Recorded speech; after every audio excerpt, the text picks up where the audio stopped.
L'Association togolaise pour la conservation de la nature, Agbozege, a réalisé pour le compte de l'UICN, Union internationale pour la conservation de la nature, un diagnostic sur les opportunités de restauration des mangroves au Togo.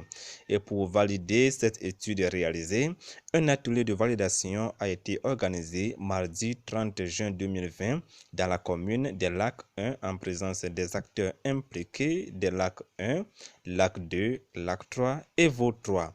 Au cours de cet atelier, le rapport a été présenté par le docteur professeur Gabriel Segnagbetom.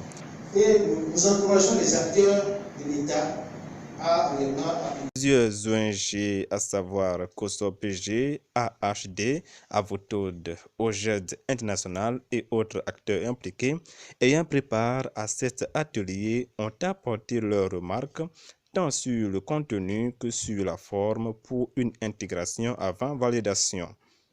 C'est une belle initiative qui a été prise par l'ONG Agbozege qui a mené des études sur les mangroves. Par rapport aux documents, je pense qu'il y a vraiment des insuffisances parce que tout le monde n'a pas été associé et peut-être que c'est dû au petit temps le temps qu'on les ait donné.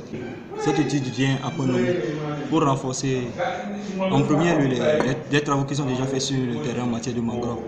Et je pense que le rapport est de taille et nous a illustré certaines réalités que nous vivons quotidiennement sur le terrain. Les acteurs du développement, la chefferie traditionnelle, les maires, les associations de conservation se sont entretenus pour valider ce document produit par Agbozege ONG.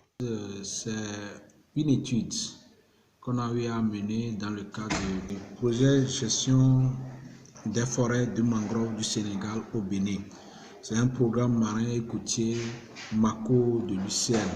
En fait, une équipe représentée par l'ONG a postulé à cette étude et a rapporté. Il faut une réunion pour prendre en compte les préoccupations de tous les acteurs. Donc à cela, il faut organiser un atelier. Et aujourd'hui, on a organisé cet atelier. C'est un atelier à double enjeu. C'est un atelier de concertation et de validation du rapport du diagnostic prospectif de la situation environnementale, socio-économique et culturelle du paysage de Volta Mono. Et le document validé aujourd'hui, c'est un point de départ ou bien un document de base du projet PAP Bio. C'est un mangrove, c'est-à-dire que c'est un document qui prend en compte toutes les activités qui seront réalisées dans le cadre du projet PAP Bio, c'est mangrove. Le préfet Daté bénissant des Lacs ayant préparé aux activités a manifesté sa satisfaction à l'endroit des acteurs participants pour le travail effectué. Je tenais personnellement à remercier tous ceux qui sont présents au cours de cet atelier ce matin, qui s'inscrit dans le cadre de la restauration des mangroves tout au long de la côte, en partant du Sénégal jusqu'au Togo. Ce projet vient à point nommé pour combler le déficit qui se fait sentir particulièrement chez nous ici. Il est de notre devoir, je l'ai dit en temps, de tout faire, étant donné que nous sommes des responsables de divers horizons. Nous avons l'obligation de veiller à ce qu'au moins tous ceux qui nous entourent, qui peut toutefois contribuer à notre bien-être, nous avons l'obligation de les sauvegarder.